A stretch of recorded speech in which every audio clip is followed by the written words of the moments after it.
The question from China, from Sita Devi, Didi. Hare Krishna. Sita Devi ki jai. She's asking, I wanted to serve Tulasi Devi better, but after transplanting her to another pot, she withered and disappeared day by day. What should I do to compensate for this offense?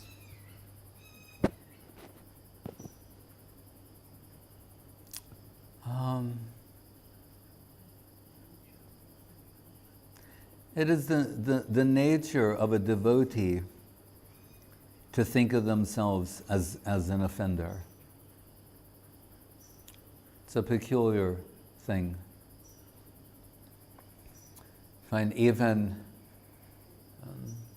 Rupa Goswami and Sanatana Goswami, they present themselves that way to Mahaprabhu. And thematically, in many places, devotees feel like that. And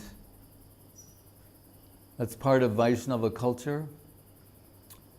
But those who aspire in the line, when they see that in another, they have some respect and appreciation for that. That, oh, they're engaged in Vaishnava culture. So who's presenting themselves as an offender, feeling those sentiments, that's a negative thing. And Srila Guru Maharaj says, negativity is the wealth of the Vaishnava, not arrogant, positive assertion. I'm this, I'm that, I've been doing this for so long. Never. They're always finding themselves in want. They have some hunger, some need, some necessity. They're feeling some absence. And so Guru Maharaj describes that as negativity, and he says that is the wealth of the Vaishnava.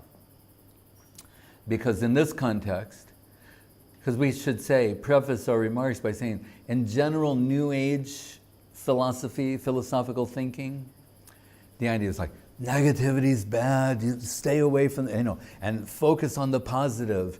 Give, positive affirmations to yourself, and which is basically humanistic sloganeering. Right? All this so-called self-love and things like that. Because they think at the other end is, low self-esteem. Beating yourself up, that kind of thing. They can only see negativity in that way. But Guru Maharaj, he equates negativity with humility. And actually, on this point, sometimes I like to remind the Chinese people that if you think of what are the values that have, from ancient Chinese culture, that have maintained until this day, anyone who knows anything remotely about China would say oh, you mean sincerity, humility? These are good things. And they've been a part of this culture. They're in the cultural DNA of China is sincerity and humility. They never thought that being humble was a bad thing.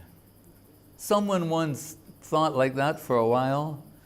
Because of our humility, China's being exploited by, whatever. But actually, the full cycle came and they realized, actually, this is a great quality. Gurudev always preaching Mahaprabhu's Trinadapi, Sunichena, Toro. It's part of Mahaprabhu's teachings. Humility, tolerance, offering respect to others. I remember when we were in Mexico with Srila Gurudev, Ashram Maharaj and his team, they arranged this beautiful theater. And in that theater, it was so advanced. Everyone in the audience had a headset for simultaneous translation. So Bhuvan Pavan Prabhu, who's expert, his father was a translator for the Brazilian government. Pardon me? Bhuvan Mohan. He used to be Bhakti Vilas Parbat. He left the world as Bhakti Vilas Tapashi. But anyway, he's like had translator in his DNA. Anyway, he was translating in Spanish, and it's feeding into a headset, and there's all these people, as they say, like the higher section of society, they're watching, and there was this play done by children. You know, and usually, like, if the children do a play, you know it's not going to be perfect, but it's like charming, right? You go, oh, you know, and you're like smiling, and you see they're trying to do something. Like, oh, maybe it's Krishna and Kaliya, it's some pastime. But in this case, I couldn't figure out what this play was about. You know, it's like watching, and I mean, like, not even a clue. And then, and everyone else, and you could see, like, this isn't your usual cute little kids, something's wrong here. Like, you know. And Gurudev's watching this, and it's reaching the point of, shall we say, just for the sake of example, of being intolerable. I want to use that word. You know? So anyway, like, it goes on, it never seems to end, you can't figure out what's going on, then finally it finishes, and I'm going like, what is Maharaj going to say to these people? And Gurudev, being perfect, reader of situations and of people and their emotions, and he turns to them and he says, I am so impressed and happy to see that you are all following Mahaprabhu's teachings. And we're going, they are? Like, how? And what he meant was like, he said, this was intolerable. He said, but why are they doing this? But you're tolerating, so you're following Mahaprabhu's teachings? But I want to explain something to you. He said, they are doing this because of their love for me. That's why they're doing this. So you please forgive any discrepancy, and I'm admiring your toleration, but understand, they're doing this out of their love and affection for me. That's why this is being done. So with this explanation, Srila Gurudev, he actually turned an awkward situation into like a divine situation, and simultaneously captured everyone in that crowd.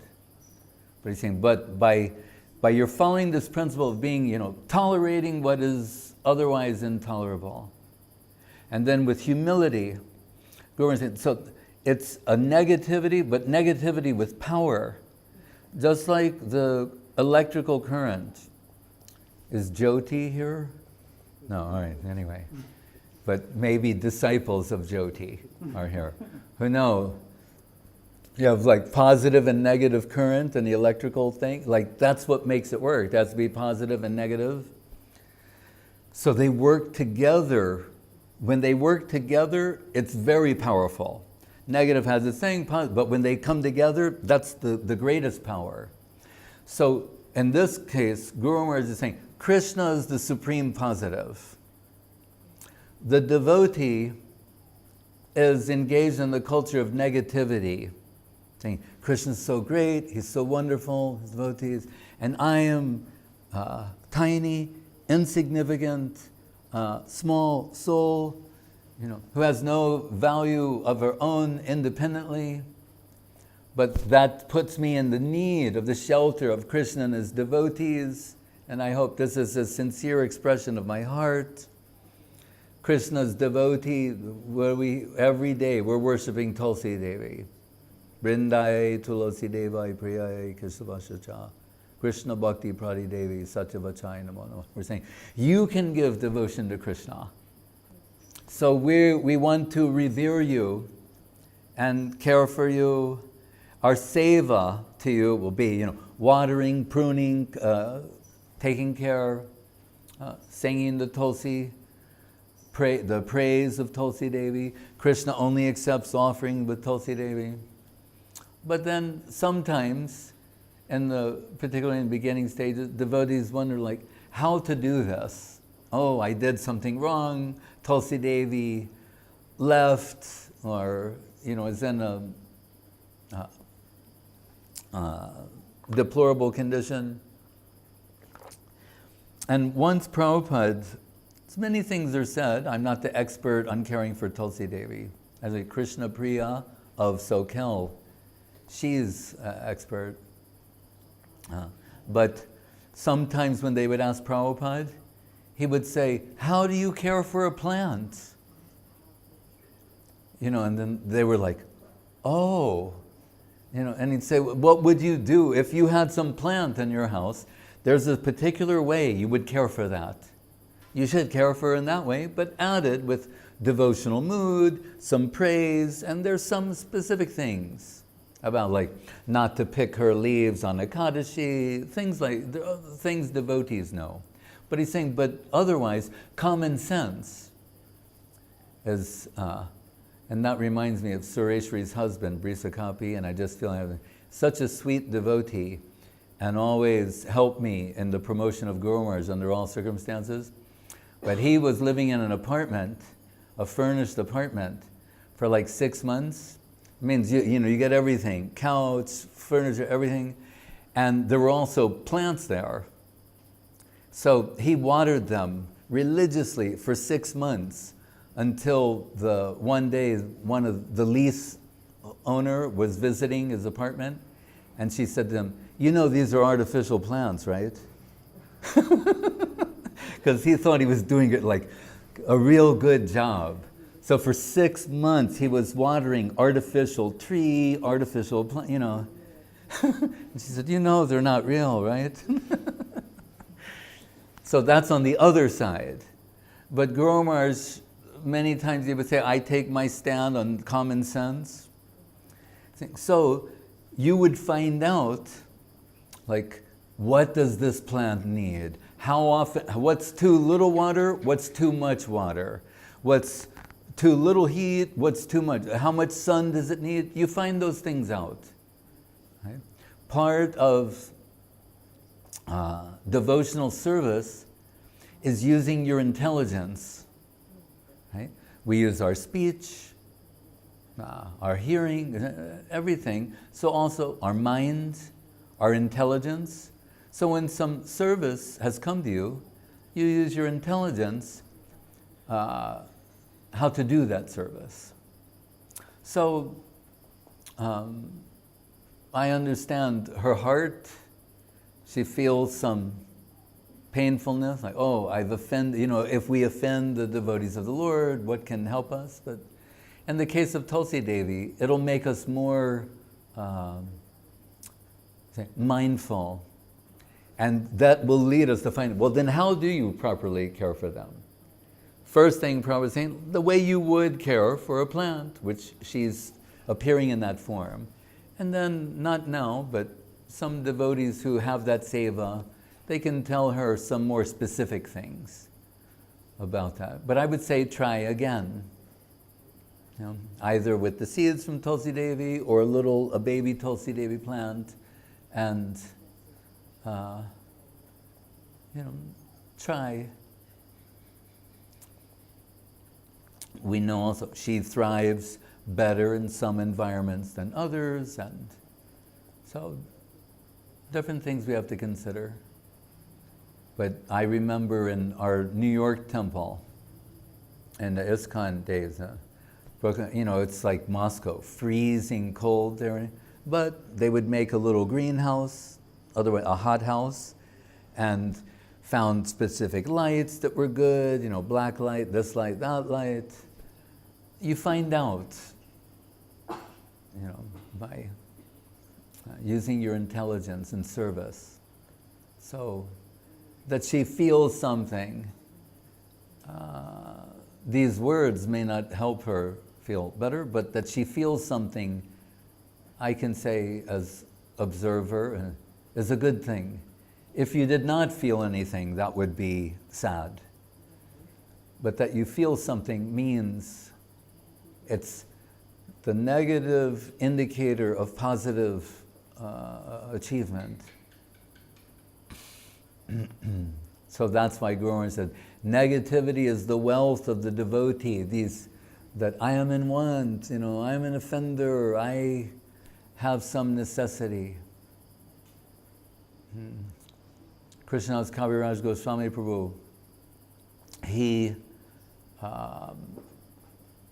presents Sri Chaitanya Charitamritam, the greatest book spiritual book of all time, all space, all creations.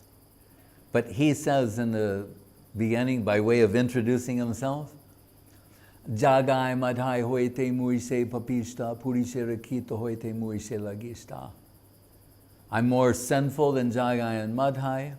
I'm lower than the worm in the stool. If you hear my name, you'll be polluted. If you chant my name, you'll lose all your piety. That's how he's introducing himself to the readers. And then at the same time he said, but there would be some offense on my part to my superiors if I didn't say that I'm actually the beneficiary of the grace of Nityananda Prabhu. As fallen as I am, as unqualified as I am, Nityananda Prabhu, what do you say? Preme Mata Nityananda Kripa Avatar. He's the Kripa Avatar. He's the mercy avatar. He, how do you say? He blessed me. Like the people that are always asking for Ashirvad, blessings. Sometimes they would call Gurudev, call him up on the phone and say, Maharaj, will you give me your blessings? And Gurudev says, Krishna bless you, Guru Maharaj bless you. And the same person would call like 3 days later, 5 days later, Maharaj, can you give me your blessings? And Gurudev said, what did you do with the blessings I gave last week? Aren't they still good? They're still working, or you ran out of blessings, or but Krishnadas Kaviraj Goswami Prabhu is saying, and telling us a key in the process, saying, someone as fallen as me, I was the object of mercy of the mercy avatar himself, Nityananda Prabhu. And how did that come to me? We're told that one great devotee of Nityananda Prabhu, his name was Meena Ketanaram. His little eccentric, he carried his own flute around. If someone was giving obeisances, sometimes he would climb on their shoulders. Imagine someone's giving obeisance, and then someone climbs on top of you, and you look, it's like, Hare Krishna, Jai Nitai. So he's unpredictable, and he comes to this place of Kaviraj Goswami and his brother-in-law or relative, and when he arrives, the relative is worshiping deity, doing some puja, and I'm doing puja, I don't need to acknowledge him. But Meena Ketanaram, he is like Nityananda in another form. So he's not taking it personally as an insult, but he's saying you don't show respect to Nityananda Prabhu. Not him, but for Nityananda Prabhu. And he says, what is this? The second Romaharshan Sutta? And what he's referring to is in the time of Balaram, this Romaharshan, not Sutta, Romaharshan, yeah, he was sitting on the Vyasasana giving some instructions to a group, and Balaram came, and he didn't acknowledge the presence of Balaram, which would seem hard to ignore with what we've heard about Balaram. Balaram's over there, and you don't even go hey, Jai, Jai, Balarama ji, something, how you can ignore Balaram. And, he did that. And then we're told Balaram didn't ignore that, didn't let it go. So he picked up a big piece of kusha grass, but being that he's Baladev, he's supremely powerful, the grass, he infused it with power. It became like a javelin, a spear, and he threw it at him and hit him in the heart, killed him. He fell off the Vyasasana on the ground, dead. So, of course, that's also his mercy. It's a different type of mercy for someone who doesn't get what's going on. There's still a hope for somebody.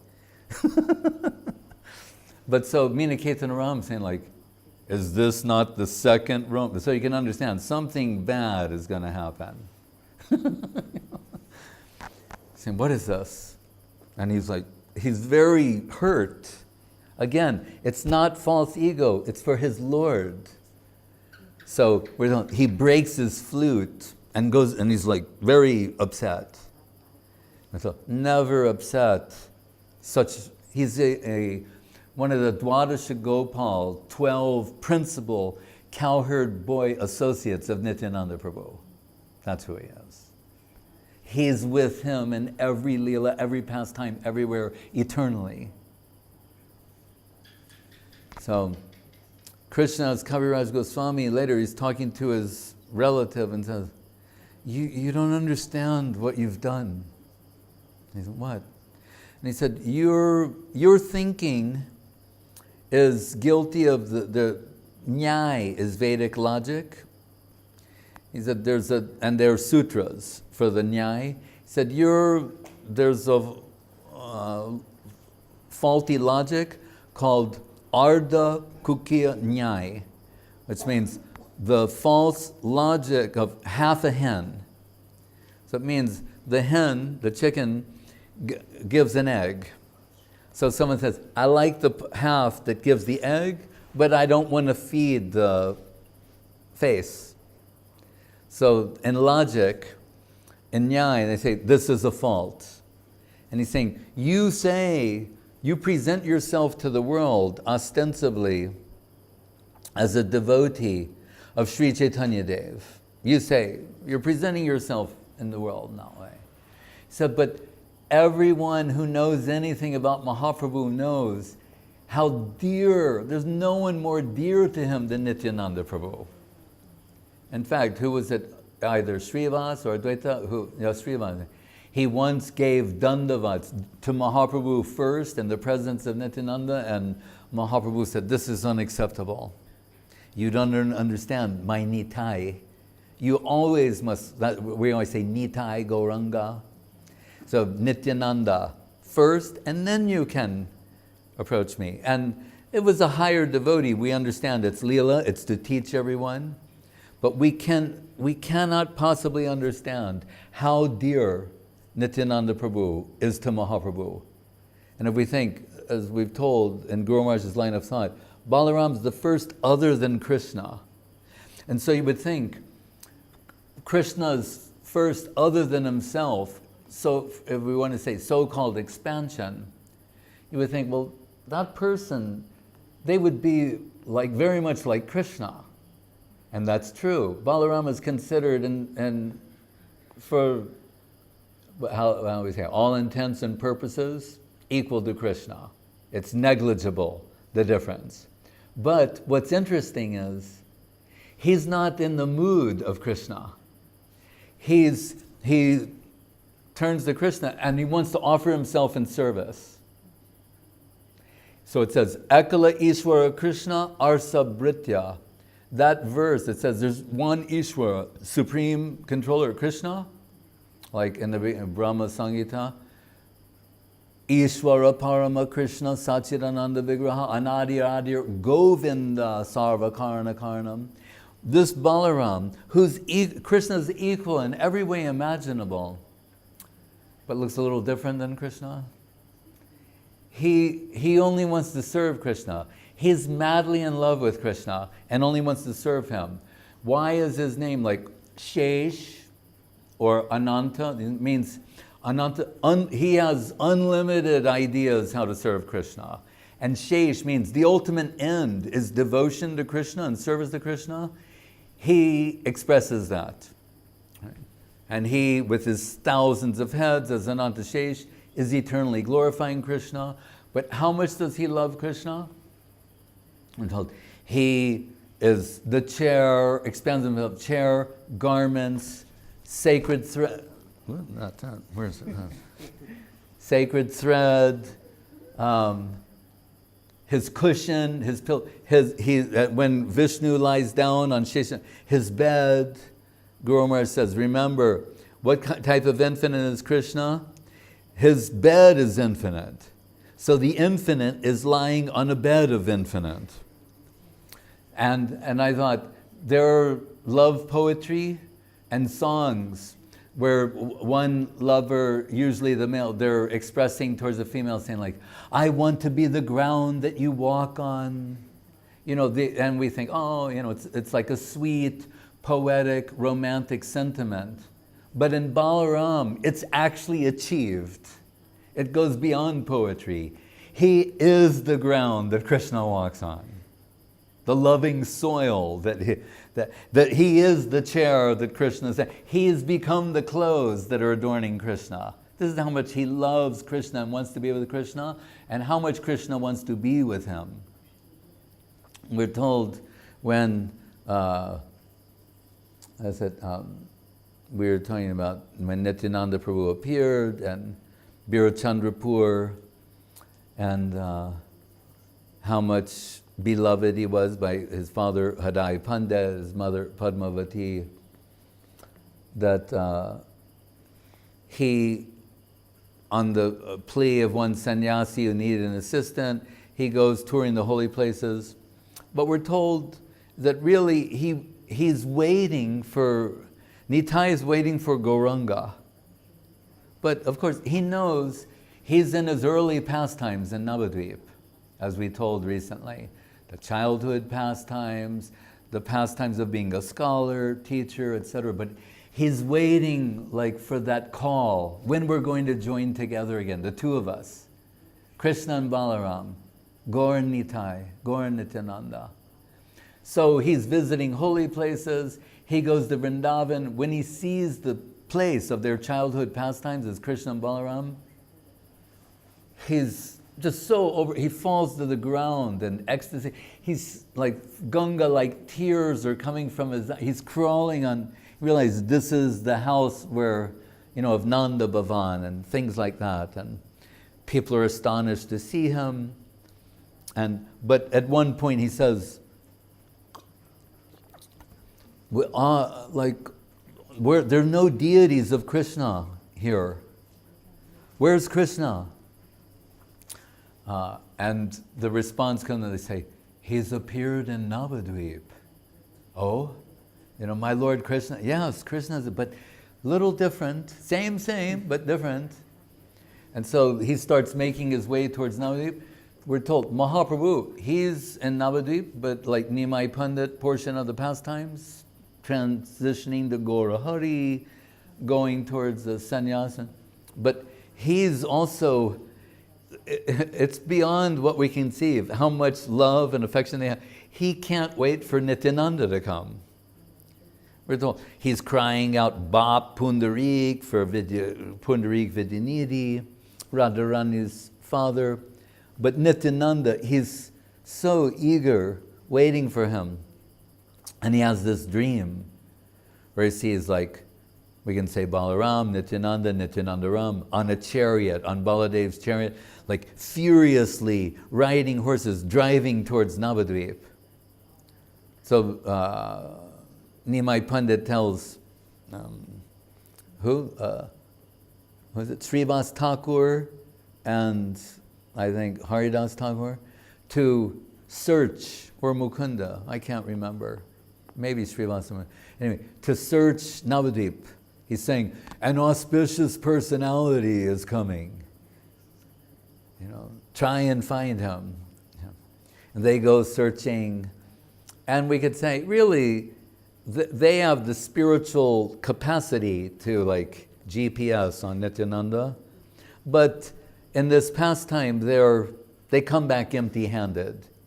They're going, we've searched everywhere. We even looked in like Malechas. We went because Nityananda is so unpredictable. They went, maybe not in the house of the devotee. Who knows where he might be? And they're saying, but we couldn't find him. And when they tell that, instead of Mahaprabhu like expressing great disappointment, he's smiling mildly and says, come with me. And he takes them and they go to the Nandanacharya, his home, and think about it, like Nanda. And they go there and they find Nityananda. And Nityananda is so astonished to see the transformation of Krishna into Gauranga. And Gauranga Mahaprabhu is also astonished to see how Balaram is transformed into Nityananda. They're embracing each other, crying incessantly, having secret talks, using hand signals. They say things that no one can understand, no one can perceive. But Nityananda is just, he's thinking about those past times. Krishna and Balaram and the cowherd boys, how wonderful it was. And knowing his heart, Mahaprabhu tells Mukunda, who's like the greatest singer of all time, like, sing something appropriate. And he's singing either one of the, like, Barha Pidam Natabara Bapukarneo Karnikaram Bibrat Basa Kanaka Kapisam Vai Jayantim Chamalam Randran Venu Udhaya Sudhaya Puriyam Gopa Vrinde Brindaranam Supadaramanam Pravishad Gita Kirti Shamam Hiranyaparidim Banamali Barha Datu Prabhala Naravesha Navartangse Vinyastam Astam Mitarena Dunam Abjam Karnot Utpalaka Kapola Mukhabja Hasam. He's telling descriptions of Krishna and Vrindavan, and there are also descriptions that include Balaram. He's saying how beautiful he looks with the peacock feather. And Balaram is just totally enamored, and Nityananda Prabhu, hearing these descriptions of Krishna. And he's playing on his flute, and then the sound of the flute, the nectar from Krishna's lips enters the flute as he's blowing on the flute. So it's filled with this nectar, and the nectar comes streaming out of the flute, nectarizing the whole environment in the form of this divine, inconceivably beautiful sound. All the cowherd boys, they're all singing and dancing, playing their instruments.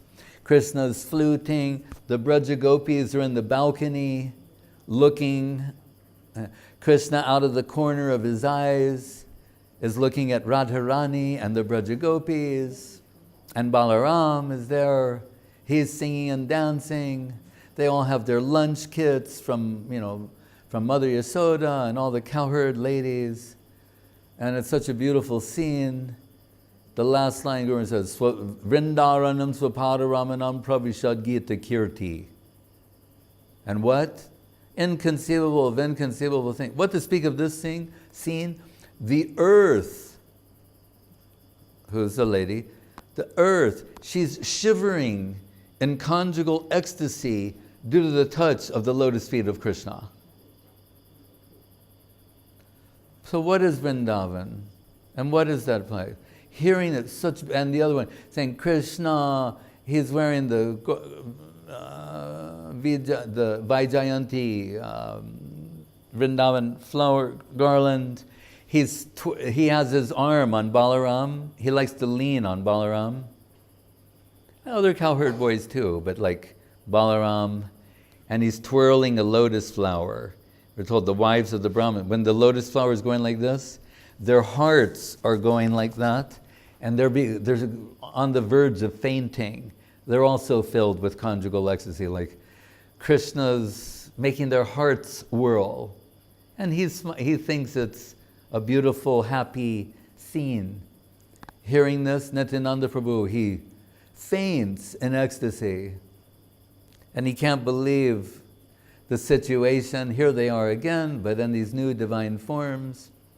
And we're told, how much does Mahaprabhu love Nityananda? He takes him in his lap. So now, Nityananda's head is in the lap of Mahaprabhu. He's like stroking Nityananda Prabhu. We're told, and Gadadhar Pandit, who is Srimati Radharani, is looking on the scene and saying, how beautiful is this? Saying, normally, Balaram is the bed. So but here It's a rare instance where the Lord has defeated the devotee. Normally, devotion is where the devotee defeats the Lord. Here's a very rare instance where Krishna won. He defeated him. Like, now he's the bed. How beautiful, how sweet is that? So anyone who will ignore Nityananda Prabhu, they can only have a nightmarish, bizarre fantasy about having any proper regard for Sri Krishna Chaitanya Mahaprabhu. So Krishnadas Kaviraj Goswami, the point of the, he chastised his relative, and we're told he fell down sometime afterward due to this offense. And what was the offense? He did not recognize the superior position of the devotee. And that's one of the things Mahaprabhu is teaching. He's saying, Nityananda is my greatest devotee. You never overstep, disregard, circumvent the devotee to come to me. That's not realistic. It's thematically the same in Gopal Bhatta's. How is that? Like Archan, Padati, or Hari Bhakti Vilas. Anyway, that section where he's saying, Govinda Balabhe Radhe Prartaye Tvamahang Sada. Krishna is saying, you want connection with me? It's not my department. That's the department of whom? Govinda Balabha. That means Radharani, the lover of Govinda, greatest lover of Govinda. That she arranges these things. And I thought about this, that in the world, when you're going to see like a really top level person, whether it's in corporate or governmental or, like the top person, and you want to have a meeting with them, sometimes they will say like, I don't do that. You have to see my secretary. And you say, I can't schedule a meeting with me. You have to see my secretary. She does that. She knows everything. You see her and you get a meeting with me. I can't even tell you that. So even in this world, we have that. What to speak? In the divine world, Krishna is saying, you want to meet with me? Talk to her. She makes all these arrangements. So we're told, Guru, seen as Radharani's delegation or Nityananda's other self. This covers everything. But Kaviraj Goswami is saying, that Nityananda, I told you I'm so fallen, more sinful than Jagai and Madhai, lower than the worm in the stool. All of these things are true, I'm saying, no doubt. But Preme Mata Nityananda Kripa Avatar. Nityananda, he's the mercy avatar. He is intoxicated with Krishna Prem. And just like a man who's intoxicated, when they're drunk, saying, Uttam Adam, who's high, who's lower, a nice person, a not so nice person, a supremely qualified, totally unqualified. They're not distinguishing. They're so intoxicated and enjoying the beverage they're drinking, they just say like, you're drinking with me.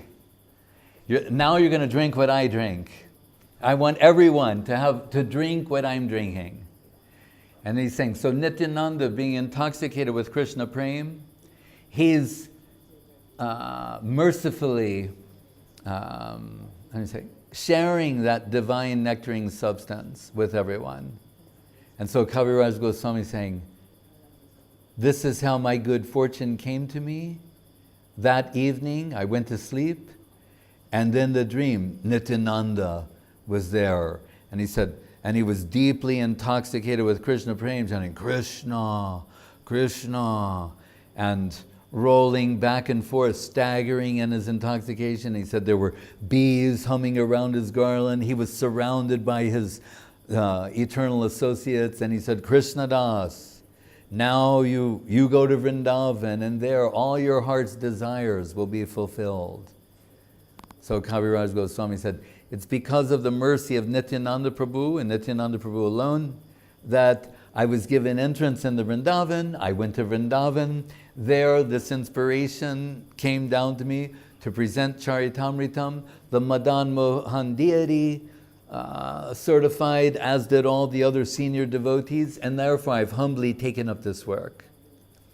So when I was in, is it Nova or Novosibirsk? Novosibirsk. There, and it was like 30 below, there, and with Malini and her mother. What was her mother? Leela Shakti? Yes. Huh? Yes. And I'm looking out the window. It's minus 30, and there's like just snow and ice everywhere. You may have seen this yourselves. And that's why I say Russia in the wintertime looks like Sweta Dweep, because everything's white. I mean, when you have like the good snow and everything, it's very beautiful. And I was looking out the window, and I was thinking about this, and Guru was saying, negativity is the wealth of the Vaishnava, and that's where their power comes from. And I thought, oh, and I saw on the internet, they talk about superconductors. And they say there are certain ceramics, when you take them towards absolute zero, which is around minus 350, okay, any scientists or kids who are like good at, science, right? It's around minus 350, called absolute zero. So we know negative 30 is pretty cold. But think about absolute zero, minus 350. The ceramic now has zero resistance to electrical current, and they achieve a state of what they call superconductivity. They can float, they can do all kinds of things. So I thought, this is what Guru Maharaj is saying. The humility of the Vaishnavas is so great, it takes them to that level of absolute zero, where their ego has zero resistance to Radharani's suggestion and the suggestion of Guru and Vaishnav, Sadhu and Shastra. They become superconductors of that divine current. Right? So they're empowered with Shaktavesh-like qualities.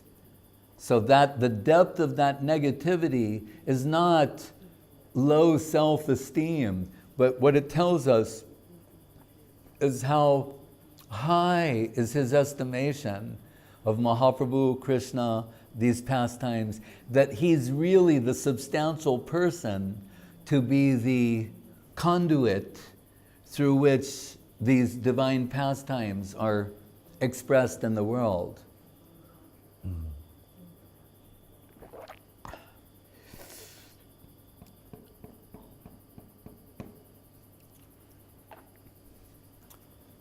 Yes, any other question?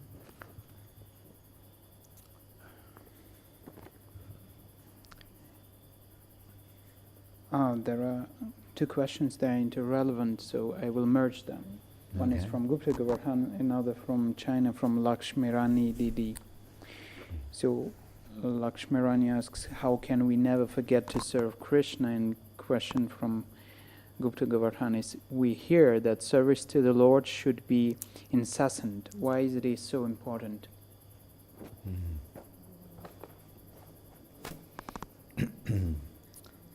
But the first Lakshmi Rani said, how to not forget Krishna or service to... How can we never forget to serve Krishna? Oh, yeah. Well, what comes to mind immediately, in line and thematically with what we just expressed, is by understanding that service to Krishna's devotee is service to Krishna. That we should always remember. There's a very beautiful verse. It says, the second half says, Tasmai deyam tato grajam sa pujo cha yata hyaham. Sorry. Cha yata. Krishna is saying, whatever applies to me applies to my devotee. So, and in the Bhagavatam, mad bhakta puja abhyadika, the worship of the devotee takes precedence of the over the worship of Krishna. When Parvati asked Shiva, of all the types of worship, which is the best? He said, Aradhananam sarvesham, Vishnu Aradhanam param. Worship of Vishnu or Krishna is the best. And she felt a little despondent in her heart, because she's saying, well, I'm serving you.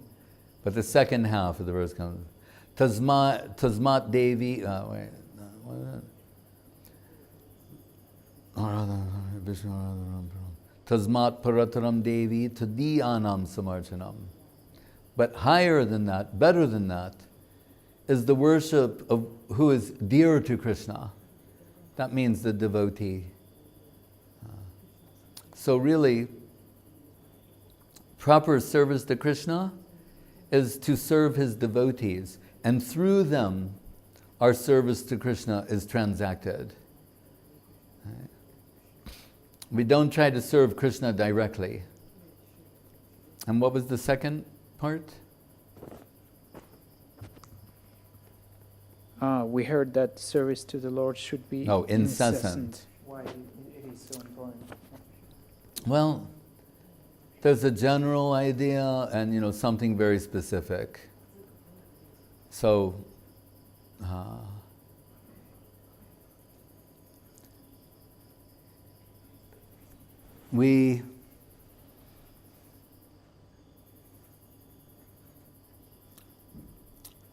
to stay vital, we want that the connection be constant.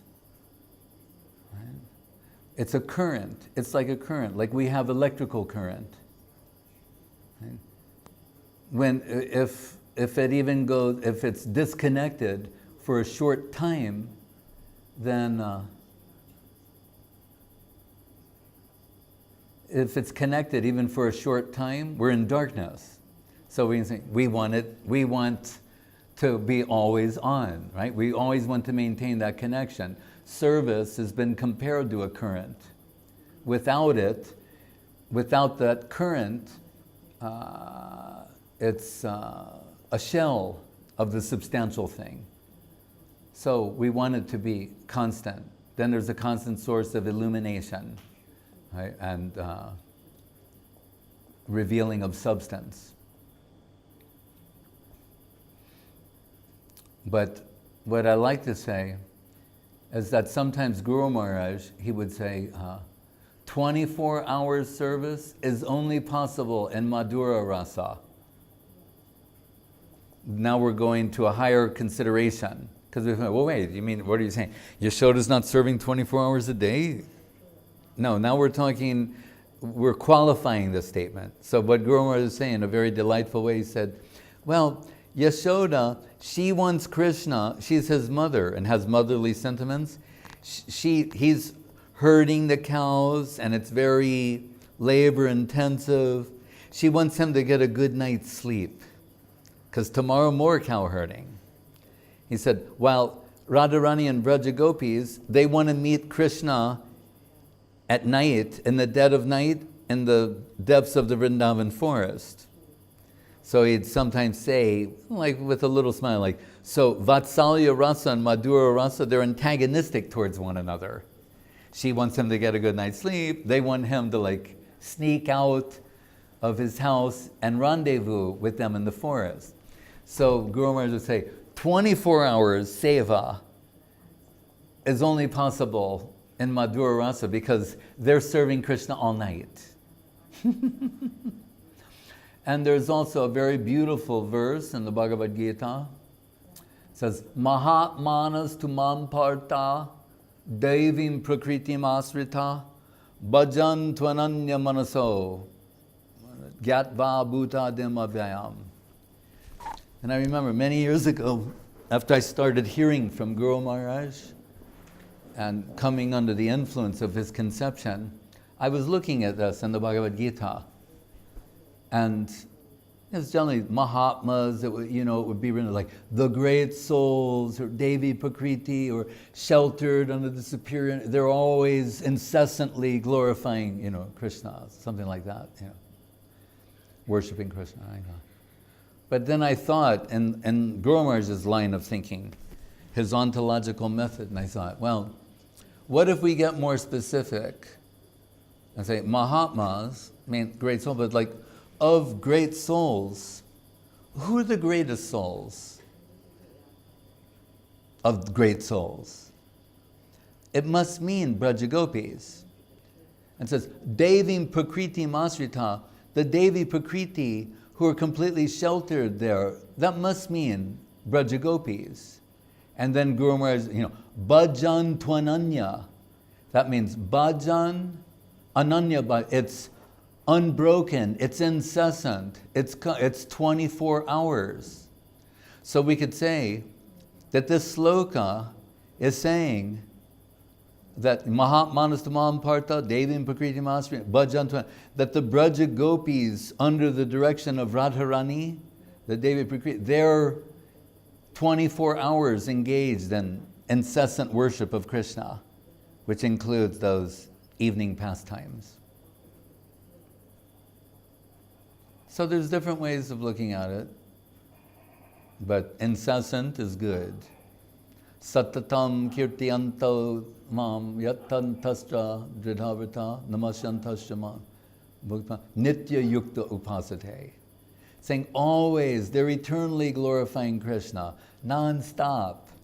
Remember Naimishe Nimisha Kshetre? Why is it called Nimisha, Naimisharanya? Vishnu, who's not blinking, like who's awake eternally. So there's the real devotees, they can't live for a moment without that connection. Na prema gandasti dharapi meharo kundrami sobhagya baram prakashitam. Mahaprabhu was saying, what's the proof I don't have any love for Krishna? That without Krishna, I go on showing my face in the world, going about my daily activities in separation from Krishna. He's saying, but really, if you've really connected with Krishna, you won't be able to tolerate being separated from Him for a moment. A moment's separation will result in death. And what's the proof I don't have any real love for Krishna? I'm alive. and where's Krishna? No Krishna to be found. So that will be the angle of vision of the higher devotees. And we're their aspiring servitors. So under their direction, incessant, non-stop Krishna participation is possible. You look like you want to say something. Yeah, Narottam has a question. Maharaj, Yeah. I would like to ask, you just spoke about spiritual negativity, humility, right? And how should we apply it, stay in the spiritual negativity, but still be positive in everyday life? It's necessary, Yes, right? We shouldn't be negative. No, that's what I'm saying. It should be separate, like. Yeah, here, what I'm saying, we're redefining negativity. Here, negativity doesn't mean like everybody's so rotten and horrible, the world is disgusting. We're not talking about that. We're talking about the person who, like, say someone was a musician, and they meet a virtuoso of that instrument. Automatically they think like, what am I doing? Like, I don't even want to touch my instrument. They're so great. They're like, what I'm doing is an offense compared. It means like that. It's a natural, and so we call that humility. Where if you say, you meet the virtuoso and go like, they're a little better than me. But that's arrogance. That's not going to help you. But if you think, no, they're infinitely better than me, my even touching the instrument is an offense, that person can make progress. So that's what it means. Real humility means awareness of the proximity of greatness. So it's not like an artificial posing or just beating yourself up or lowest, I'm not good for, not that kind of thing. But genuinely appreciating the greatness of something other than yourself, automatically you feel small, humble, tiny. And what that does, that draws the grace of the superior to you. As two positives repel, when souls, tiny finite souls, express negativity, the positive Krishna is attracted to them by that. Then they become infused with some divine current.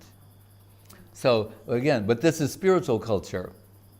Then we have to live in the world, right?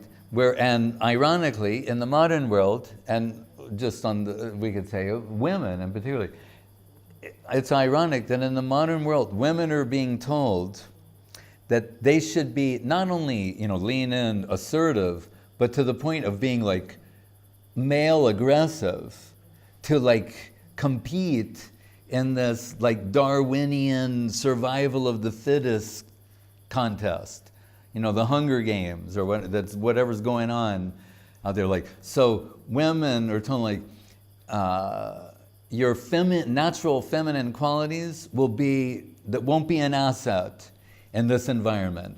Rather, you'll have to become more like a male and assertive to the point of being aggressive and these things, which from a spiritual point of view are not desirable qualities. So then that devotee being awakened, they're aware like, it's an act. I'm not really like that, but I may have to play that part in this environment to be successful or to do my job or whatever it is, but I don't want to be that. I don't want to be that person. Right? So what I'm thinking of, there was many of Mahaprabhu's devotees were doctors. So this one, we were talking about Mukunda Vaidya. Vaidya means doctor, like Ayurvedic doctor. And he was the court doctor of the Muslim governor at the time. And he would come and give him medical advice. And one time they're on a veranda and the hot sun is shining down, and one of the governor's attendants was shielding him from the sunlight with a peacock feather, fan. We have a fan and it's made of many peacock feathers. So he's shielding him like that. And Mukunda's giving him medical advice, just straight medical advice. He's a doctor, he's confident, qualified, everything. But he sees those peacock feathers. And he's a great devotee. And when he sees the peacock feather, just like the verse I quoted before, barhap means a peacock feather. Barhapidam naravara bapukarni okarni. He starts seeing Krishna. And then into the spiritual world, and Krishna and his pastimes, Krishna and the devotees, and he's having this overwhelmingly divine experience. He leaves this world and enters the spiritual world in real-time, live streaming Leela pastimes. And this causes him to enter a deep state of ecstasy, and he faints and falls onto the floor. Then that governor, they wake him up, they go where does it hurt? And he goes, no, I'm fine. And because he is a great devotee, he's concealing his position. He said, I have epilepsy. And every now and then I have one of these seizures, but I'm okay now. And they go, oh, we were worried, right? So, this is an extreme example, but it's a high-level devotee. But it's showing he could operate in the material world as a doctor, totally qualified, confident doctor, but certain things would bring about some deep internal remembrance of Krishna consciousness. And if we want to learn something from this, he is keeping it to himself, we'll say. I don't expect you to faint and fall out of your chair onto the floor in remembrance. But when you're operating in the world, from time to time, something may pleasantly remind you of Krishna consciousness. Some beautiful remembrance may come to you, and it'll be something that is between you and Krishna and his devotees. Others may not know that. And actually, it's say when people are in love, but they have to go to work. I'll give another example. So, you're not supposed to show everybody that you're madly in love, right? Otherwise they go, hey, look at me, So they're at work, they're doing all this stuff, but actually they're madly in love with somebody. They're always thinking about them, worrying about them, texting them. They're doing all kinds of things. But in a sense, we can say, they're putting on, no, I'm here, I'm very present, I'm on my job, I'm doing it, I'm fine. And probably they are, But at the same time, if we could have a glimpse into their heart, you say, really, they're thinking about the beloved. And that's a sweet and beautiful thing. So it can be like that also with Krishna consciousness. Somebody's functioning in the world, but when it comes to this stuff, it's internal culture and can only be shared with people who have some genuine appreciation for that. So it's actually will be okay to apply some positive affirmations that are around for the everyday life or success Yes, at work. but that's true. But some things, when I was alluding to like New Age things like people like looking in the mirror at themselves and saying "I love you" or something, I think it's like misguided. You know, it's like, it's almost classic Narcissus. Narcissus? The story of Narcissus, right? What was Narcissus' problem? Can anyone say? He fell in love with his reflection. Him. Well, he didn't know, he fell in love with his own reflection. And that led to his down. So in the modern world, and we know what it is, and now I'm alluding to social networking and all this stuff, like it too easily fits the criteria of like narcissistic personality disorder. So the people, what to speak of devotees, but even people in the modern world, they need to be like aware of that too much of this kind of thing is unhealthy. It's one thing to not get hung up about like body image and things. I understand that, I agree with that. But it's another thing, what I refer to as humanistic sloganeering, which forms the basis of a lot of New Age and self-help philosophies where, just believe in yourself, believe that you can do anything, creatively visualize something, then achieve that goal. And this betrays, in my opinion, a type of arrogance that's saying like, even if you do all these things right, there's still, it may not come out the way you anticipated. There's like people who are very talented in the arts, and someone could be like a super talented singer, songwriter, etc. And no one may know who they are, or very few people. They may not be tremendously successful. And people in that business will tell them that. They say, it's like, they use the expression, a crapshoot, which means throwing dice. Just that you're talented, you're good, you're all these things, it's a roll of the dice, whether or not you'll become famous and you'll be this, that, and the other thing.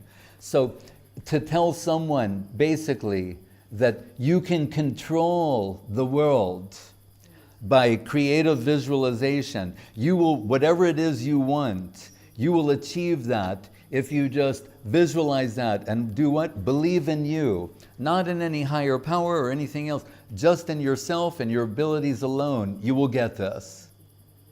I think it's misleading, to say the least. The humble approach is like, so whatever assets I have in terms of skill, intelligence, etc., if a devotee will think, if Krishna's willing, there'll be some success here. If not, maybe there's a message in that also. That's how a devotee is reading the environment. Guru Maharaj mentioned, in Bhagavad Gita, Krishna recommends tolerance, saying like seasonal changes, it's hot, it's cold, it's raining, the sun, you have to tolerate it, right? Heat and cold, happiness, distress, etc.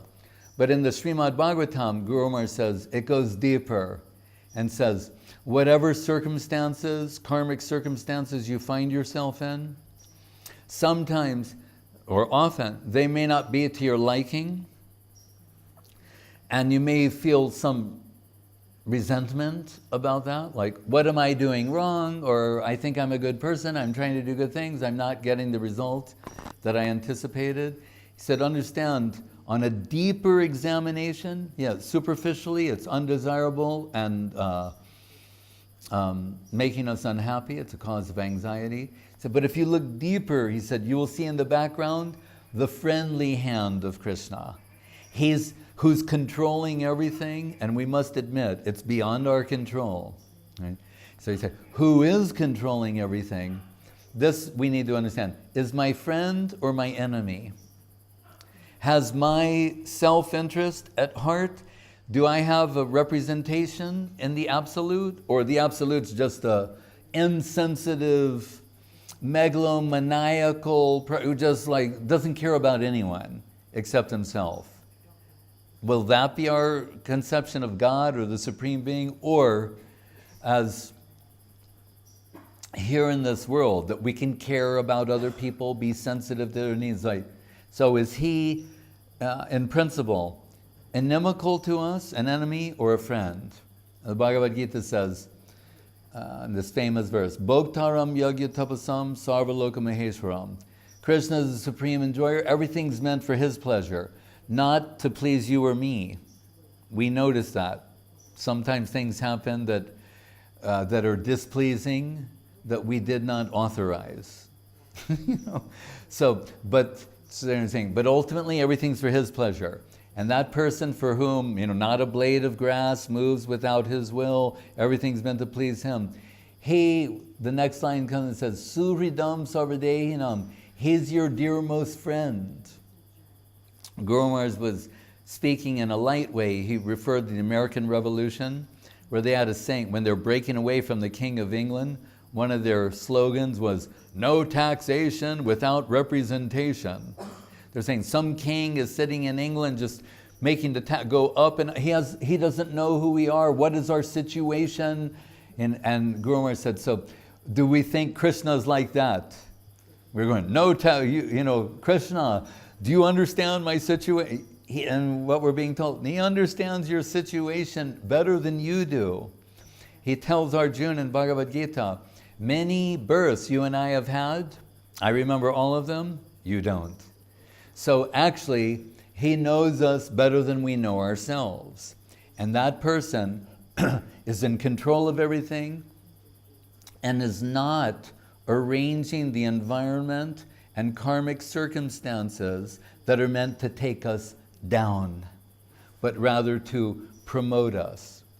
But just like a teacher who gives an examination to the students, they might resent that. Like, oh, our teacher is so mean. They're giving, what do you call it, a pop quiz, where, just suddenly they close the books, time for a quiz.